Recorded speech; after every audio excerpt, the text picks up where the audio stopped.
And what holiday did we celebrate or observe yesterday, Owen? Martin Luther King. Am I saying it right? Martin Luther King Jr. Day. Very good. Martin Luther King Jr. Day was yesterday. You read a passage and we kind of talked about some of the things that Martin Luther King accomplished in his lifetime. And I think that at the beginning of the year, you read a story in Miss Rook's room about Martin Luther King Jr., didn't you? Did y'all read My Brother Martin earlier in the year? Yeah.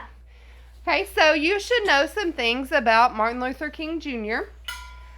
On your sticky note, I want you to write down 3 things that you know Martin Luther King Jr. did during his lifetime. If you're virtual, I need you to put those 3 things in a private comment. So you're telling me 3 things you know about Martin Luther King Jr. Any 3 things that you know. I'm going to give you 2 minutes.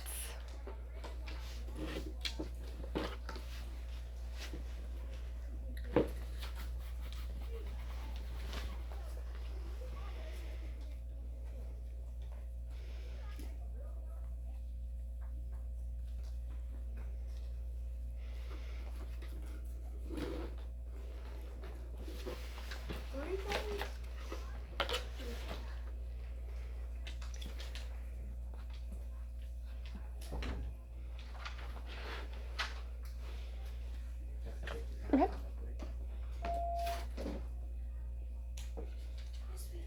Yes, ma'am.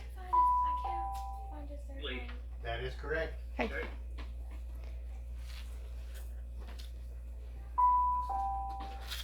Gotcha. Thank you. You're welcome. Thank you. Yes, ma'am. It's a weird unicorn.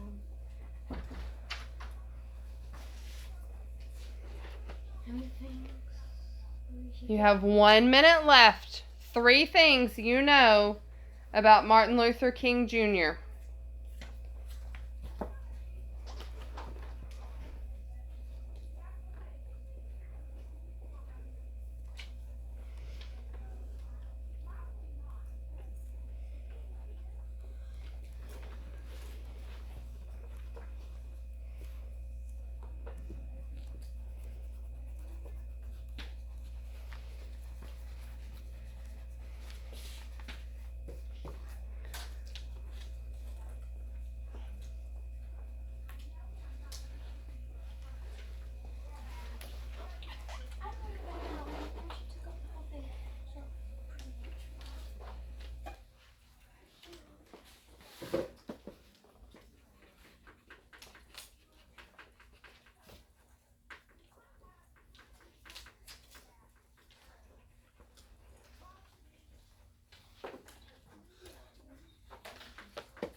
No, you don't have to. All right, you should have your 3 things written down. Just hold on to your sticky notes. Are we supposed to number our... You don't have to number them as long as you have 3 things written. All right, we'll talk about those in just a little while. I'm going to read you the book, What Was the March on Washington? And as we read this, you're going to realize how important the March on Washington was to the civil rights movement in the United States. And we're going to think about the role that Dr. Martin Luther King Jr. played in organizing and taking part in this march. So I want you to listen very carefully. I'm going to hand you a vocabulary organizer. You don't have to write anything on it yet. But I want you to look at the 4 words that are on the vocabulary organizer. And I want you to think about them and listen for them as we read, okay? Okay, so you have 4 words on your vocab organizer. Racism, Jim Crow laws, boycott, and segregation. You should have an idea of at least what 3 of those 4 words are. Yeah, We're not going to write anything yet. But I want you to listen for those words in the story, okay? So when we get to the parts where it's talking about that in this book, I want you to kind of really listen in so that we can form a definition to put onto our organizers after we read, okay? So what was the March on Washington? 250,000 Americans streamed into Washington, D.C. from all parts of the country. They came by bus, on trains, in cars, and on motorcycles. People walked from New York City, a 230-mile trip that took 11 days. One man even roller skated. They all came in support of a single cause: equal rights for Black Americans. By gathering together, they were shining light on the terrible problem of racism in the United States. What is racism? Racism in America is the belief among some people that they are better than others. Smarter, too. It is the belief that Black people do not deserve the same rights that white people have. Despite threats of violence in Washington, people both young and old, Black and white, came to the city. They marched, sang, and listened to speeches, including a very famous one by Martin Luther King Jr., one of the most famous in history. At the time, it was the largest protest ever held in America. It led to real changes in our laws and how African Americans lived their life. It was called the March on Washington for Jobs and Freedom, and it took place on the steamy afternoon of August 28, 1963. The march was held in Washington, D.C., because it is the U.S. Capitol, a city that represents everyone in the country. It is where Congress meets to pass laws, and it is home to the beautiful Lincoln Memorial, which honors the president who helped bring slavery to an end. All right, Chapter 1, Separate and Not Equal. Slavery ended for African Americans in 1865 after the Civil War. But being set free and being treated as equals to white people are not the same thing. In 1963, almost 100 years later, Blacks still lived their lives that were far equal to whites' lives. Nearly 19 million African Americans lived in the United States, making up about 10 to 12% of the U.S. population. But states and cities still had many ways of keeping the races apart or segregating them. In the South, rules separating Blacks from whites were called Jim Crow laws. The name was popularized by a stage show in the 1800s in which a white performer in a blackface makeup sang a song about a silly black man named Jim Crow.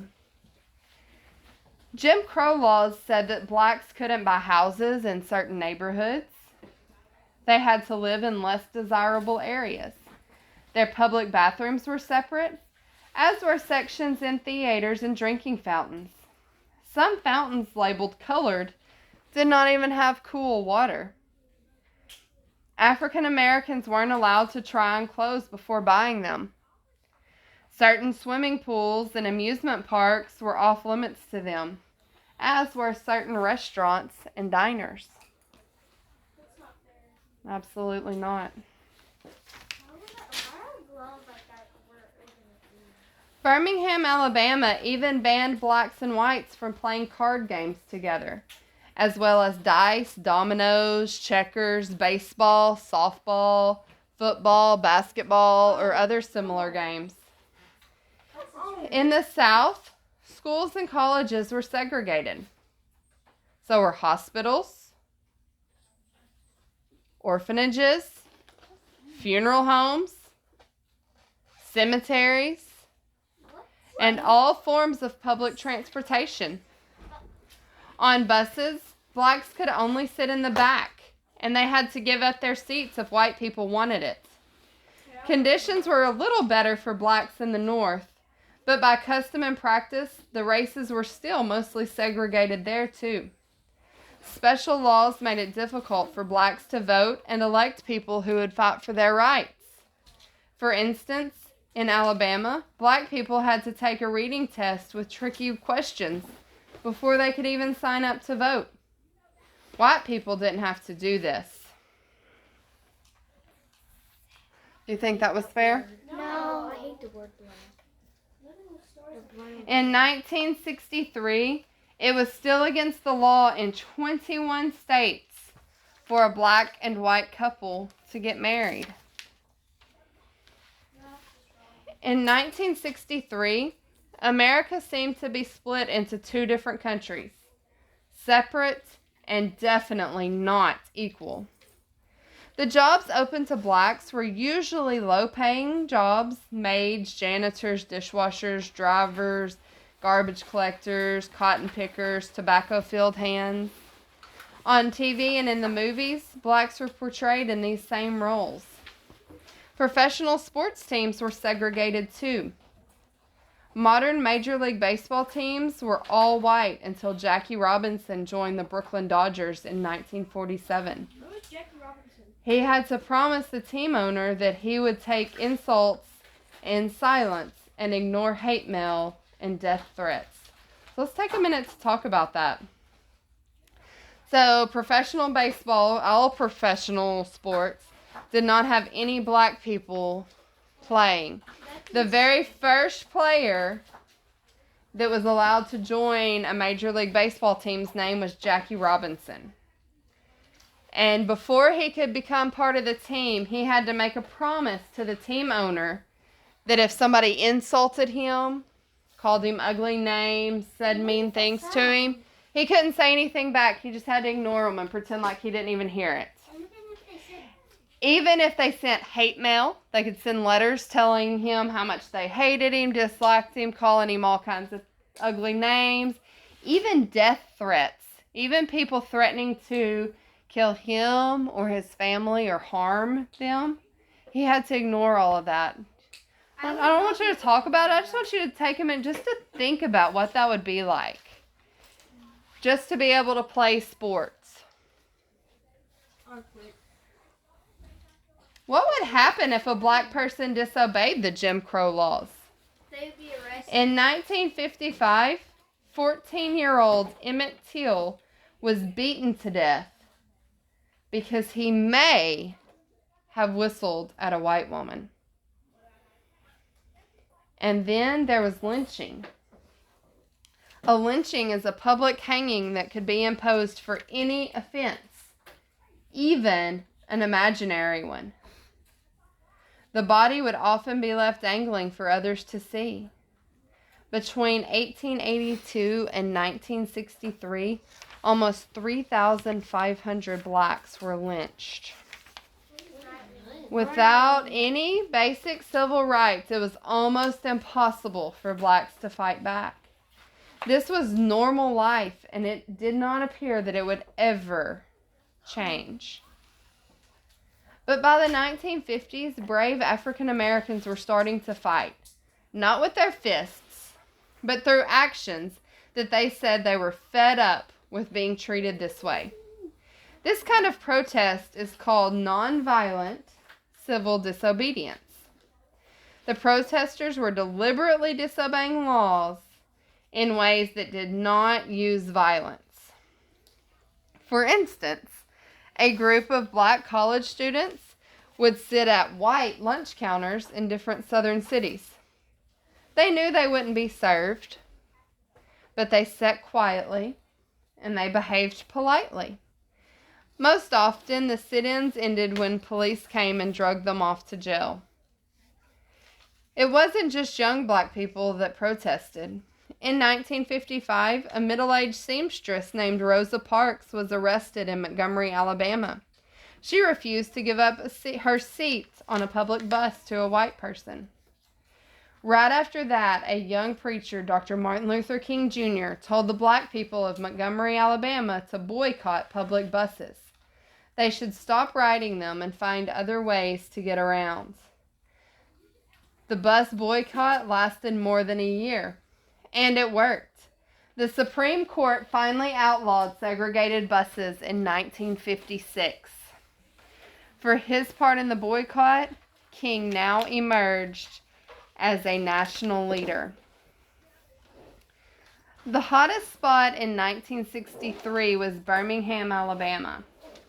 King wrote, "Birmingham is probably the most thoroughly segregated city in the United States. Sometimes it was even called Bombingham." More than 50 bombs had been set off in black homes and churches in the previous 20 years. What? In 1963, King and others organized a children's march in which children, some as young as 6 years old, hoped to speak to the mayor of Birmingham about ending segregation. That never happened. Instead, hundreds of students were arrested and jailed. Kids.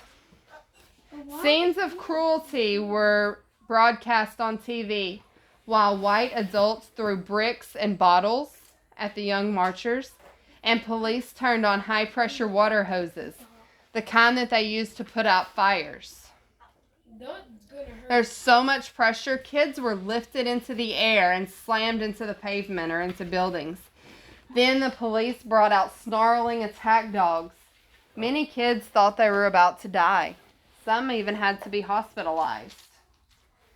As nothing else had before, the TV images showed viewers all over the country what life was like for blacks in the South. One black minister named Fred Shuttlesworth said, "The whole world is watching Birmingham."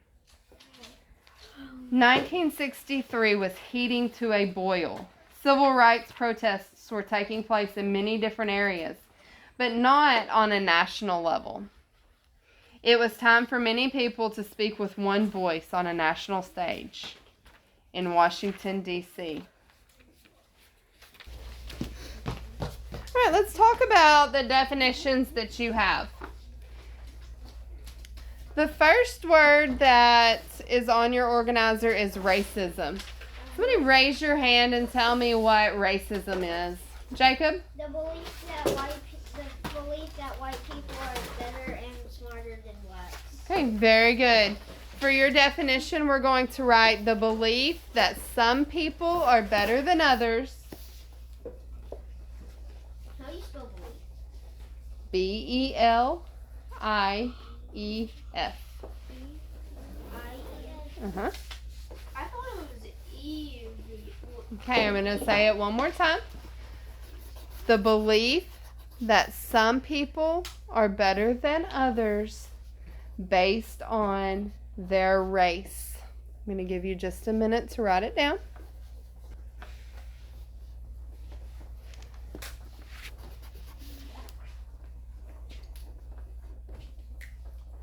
What are you trying in this?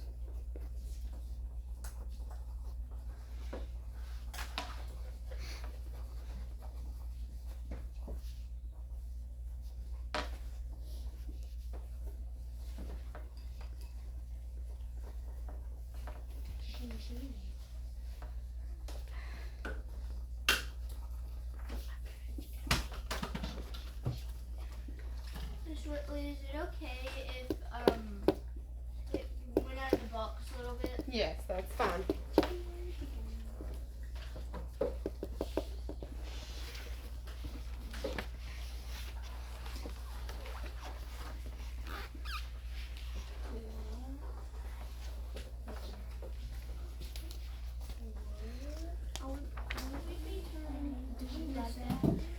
You're going to be keeping your vocabulary organizer. I'm going to give you another one for the next chapters.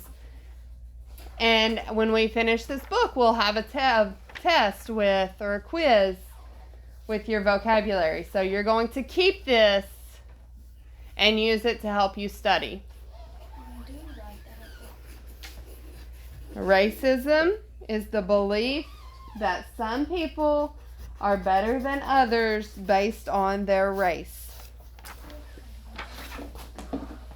It can also sometimes be based on religion or even like economic status, how much money you have. But during this time period of the civil rights movement, racism was based solely on skin color. Some white people thought they were better than black people. Do you think all white people believe that way? No. But there were enough that it was really a huge problem. So even though it wasn't everybody, it was a lot of people. Yes, ma'am. Did the black people have to give the white people money if they had to? I'm sure in places they did. What? Hey, your next word is Jim Crow laws. Someone raise your hand and tell me what the Jim Crow laws were. Justice? It was just basically some rules that people could not, like the colored people couldn't go to the same school, and they had a set of like. Yes, they were the laws in the South that separated African Americans from white people. So you're going to write laws in the South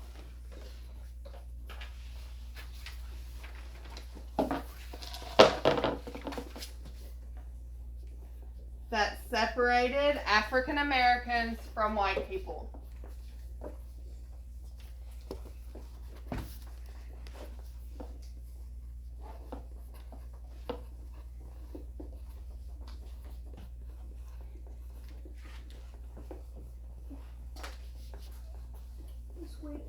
Yes.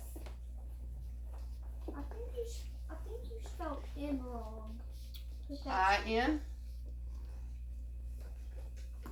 Laws in the South that separated African Americans from white people.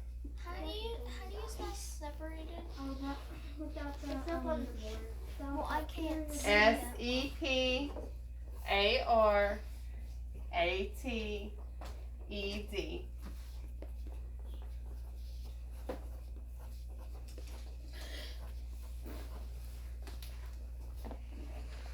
Once again, the definition is laws in the South that separated African Americans from white people.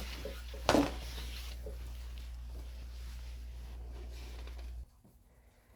the next word is boycott. What is a boycott? Jacob? People stop using something. I don't know. Yeah, it's when people stop using something, kind of to make a point. What was the famous boycott that kind of was part of the kickstart to the civil rights movement, Ansley? The bus boycott? Yes, the bus boycott. So the definition you're going to write for boycott is an organized refusal. What does that mean, an organized refusal? Does it mean just one person says, I'm not going to? How do you spell organized? I'll write it on the board for you in just a second. But let's just talk about what that means. An organized refusal. What do you think organized means? Justice? It means like it's put together. Yeah, it's put together. And if somebody refuses to do something, what's refusal mean? What is it, Ansley? Yeah, it's like you're not going to do it. So if it's an organized refusal, it's not just one person.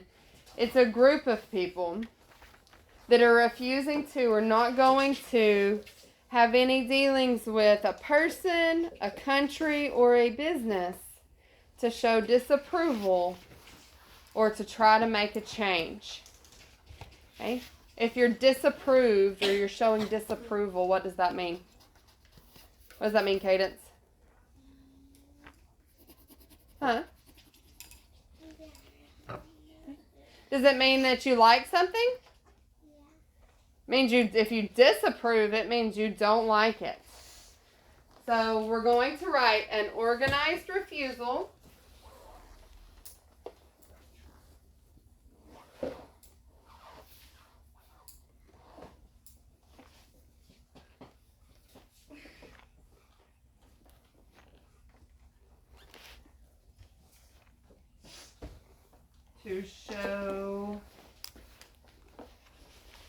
To to use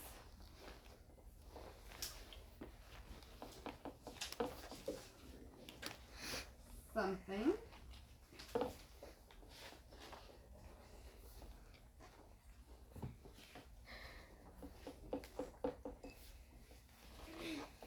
to show disapproval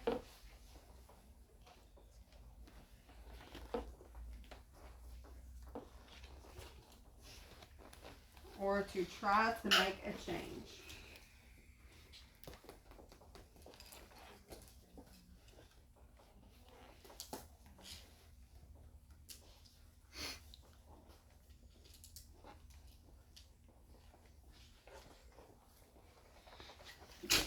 An organized refusal to use something to show disapproval or to try to make a change. Do you spell refusal like R-E-F-U-S-A-L? Mm-hmm.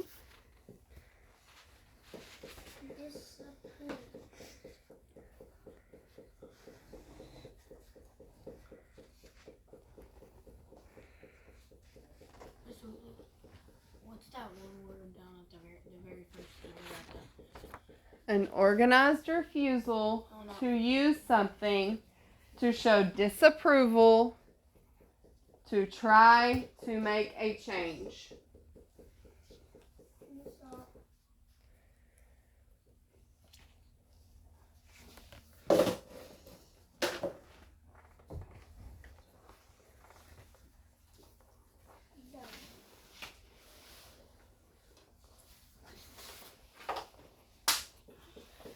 A boycott is an organized refusal to use something to show disapproval or to try to make a change.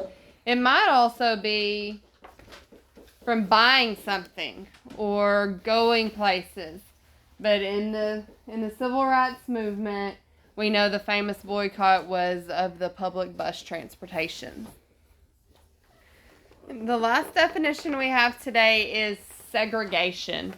What is segregation, Owen? The separation of white people and black people. Very good. And during this time period, white people and black people were separated, even to the point they had different bathrooms, different water fountains, different neighborhoods. White people and black people mostly didn't live in the same neighborhoods because black people couldn't buy houses in those areas. So segregation is the practice of separating a race, class, or group from the rest of society.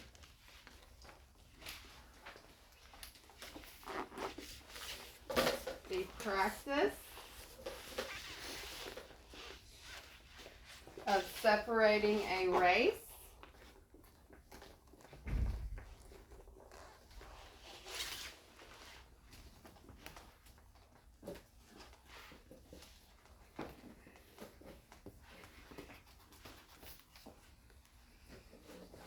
or group from the rest of society.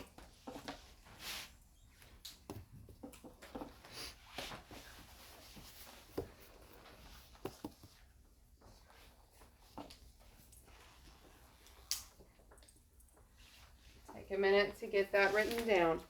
Segregation is the practice of separating a race or group from the rest of society.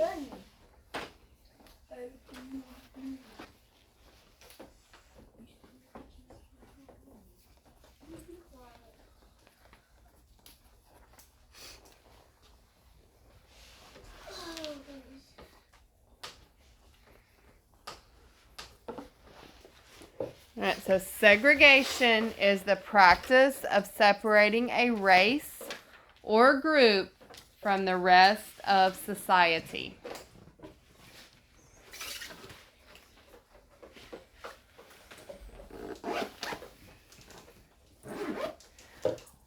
What were the laws or rules called that promoted segregation? What were they called, Jacob? Jim Crow Jim Crow laws. They were the laws in the South that separated African Americans from white people. Give me one example of a Jim Crow law, Olivia. They'd use different fountains. Different drinking fountains. What was different about them? The white people's was cold and fresh, and then the other ones were like hot. Yeah, they were definitely not equal. They both might have had a water fountain, but the white people's were a lot nicer and fancier. They had cool water, were in better locations. And the ones that the black people had to use might not have cold water. They might not be in a location that was easy to get to, or it might be hard to drink from. So they were separate, and they definitely were not equal. Give me another example, Ansley. Black people weren't allowed in certain diners and restaurants. Absolutely. They weren't allowed in certain places like diners and restaurants. Christopher? There was the bus thing, like the black people could only sit in the back, but that didn't matter because a white person could take that spot. Exactly. Black people had to sit in the back of buses, and then if a white person needed that seat or wanted that seat, then the black person would have to give it up to them. So what did that lead to? What did that lead to? The black people not being able to be guaranteed a seat on a bus? Justice? Racism was already happening. That's what the Jim Crow laws were all about, was racism. But because a black woman refused to give up her seat, what did that lead to, Olivia? Going to jail and people walking instead of riding the bus. Okay, there was a boycott, right? Yeah. It was called the boycott when the black people quit riding the buses. They would just find another mode of transportation, which was usually walking to get where they needed to go. How long did that boycott last? Was it a quick process to get things changed? Christopher? No, it wasn't quick, but I don't know if It was not quick. It was over... 381 days. Yeah, 381 days. It was over a year. How did the boycott end? What happened to end the boycott, Owen? I mean, I was just going to say it probably wasn't easy either because their feet would probably ache after a while. Oh, absolutely. It was not easy at all. So what was the ultimate thing that ended the boycott? Did the black people just give up and say, oh, well, we're tired of walking. We're going to get on the buses again? Or did something else happen, Ansley? They kept on walking and the bus started probably losing money. Definitely the bus was losing money. And they had to get rid of the laws for the bus. Yes. And Yeah, it was definitely a problem for the public transportation system because you have to pay to ride the buses. So they weren't getting the money from the black people. But ultimately, the Supreme Court ruled that the segregation on the buses was illegal or not constitutional, and that's what eventually ended the bus boycott. All right, we'll talk more about this. Go ahead. I want you to put your vocabulary organizer in your social studies folder so that you'll have this to study.